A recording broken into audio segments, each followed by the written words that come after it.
que tem muita grana me esperando, eu não posso me distrair.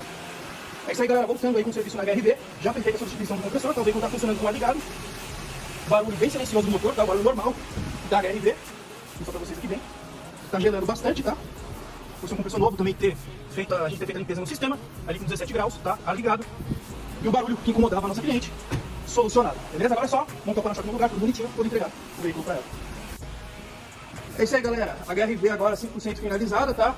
Como eu falei pra vocês nos nossos stories, feita a substituição do compressor, não por baixa eficiência, tá? E sim por barulho, tinha um barulho que não deixava a cliente dirigir o veículo, né? Porque ela se incomodava bastante com o barulho que fazia, inclusive afetava bastante a parte de dentro do veículo, né? A ressonância do barulho que fazia vinha toda aqui pra dentro. Agora, o veículo tem com o ar-condicionado ligado, tá? Já não tem mais barulho, prontinho aí pra ser entregue pra nossa cliente Cristina, pessoal. É isso aí. 1º de 2024 aí já finalizado.